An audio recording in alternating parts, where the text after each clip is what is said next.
Welcome to 10-Minute Zuimonki. My name is Hojun. In this series, we turn to the teachings of Master Dōgen as heard and recorded by his closest disciple, Kōmyō Ejō. Zuimonki, or Shōbōgenzō Zuimonki, is one of the most intimate and accessible records of Zen Master Eiheiji Dōgen's teaching. Unlike his more philosophical writings, the Zuimonki preserves informal talks given to his disciples, especially Ejō. These are practical instructions on Zen practice, daily conduct, ego, impermanence, the importance of having a teacher, and what it truly means to live the Buddha way. In these talks, we encounter not only the brilliance of Dōgen's thought, but also his humanity, directness, strictness, and deep concern for sincere practice. Unlike Dōgen's major philosophical writings, which can often be difficult and highly sophisticated, the Zuimonki presents something much more direct and intimate. These are not polished doctrinal essays or treatises. They are living words spoken in the monastery, often in the evenings, to monks gathered around their teacher. Sometimes Dōgen answers questions from monks, sometimes from nuns, and sometimes from lay followers. The Zuimonki allows us to encounter Dōgen not only as a philosopher, but as a teacher of practice. We hear his voice in a very human way, strict, uncompromising, and deeply practical. The notes were originally written down between 1235 and 1238, while Ejō practiced with Dōgen at Kōshoji monastery near Kyoto. At first, Ejō did not intend to publish them. They were personal notes, reminders for his own practice. Only later did they become one of the foundational texts of the Soto Zen tradition. To understand the spirit of this text, we should also understand something about Kōmyō Ejō himself. Ejō was born in Kyoto in 1198 into an aristocratic family connected with the Fujiwara clan. As a young man, he entered the Tendai Buddhist establishment on Mount Hiei, which at the time was one of the most powerful religious centers in Japan.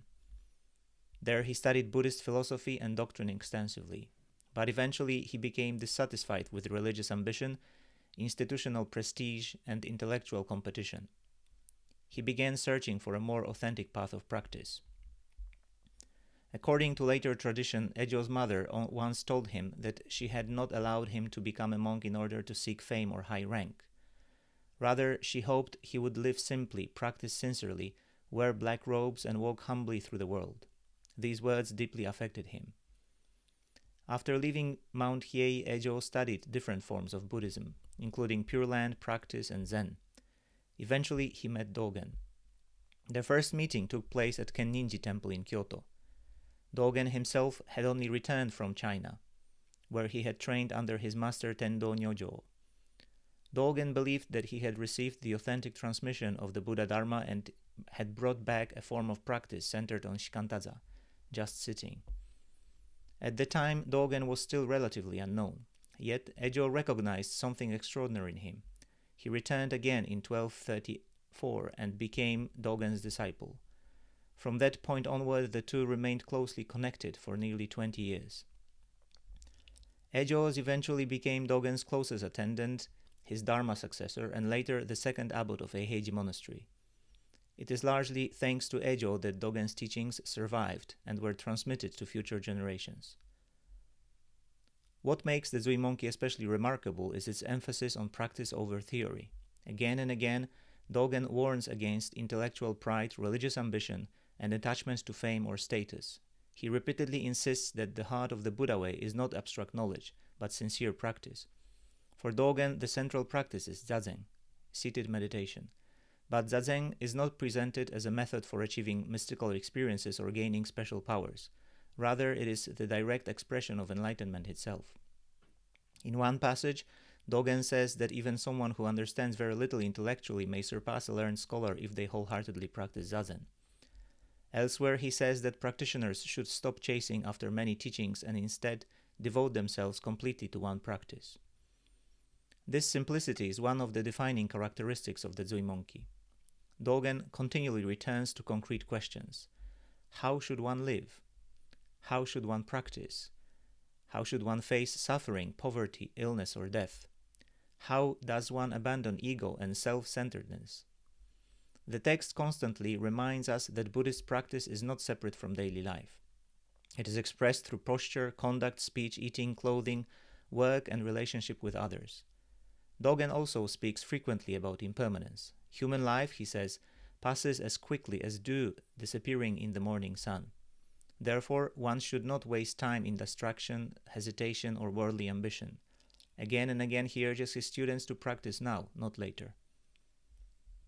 At the same time, the Zuimonki is not gloomy or pessimistic. Its tone is often vigorous and encouraging. Dōgen believed that enlightenment is not reserved for extraordinary people. One does not need to be a genius, a saint, or a scholar. What matters is sincerity, humility, and continuous practice.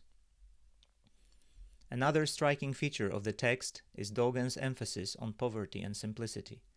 He warns repeatedly that wealth, fame, and institutional success can corrupt religious life. He praises ancient practitioners who endured hunger, hardship, and obscurity while devoting themselves entirely to the way. For Dōgen, the true flourishing of Buddhism does not depend on magnificent temples, impressive rituals, or large numbers of followers. It depends on whether even one person practices wholeheartedly. This gives the Zuimonki a timeless quality. Although written in the 13th century Japan, its concerns feel surprisingly modern. We still struggle with distraction, insecurity, ambition, comparison, and the desire for recognition.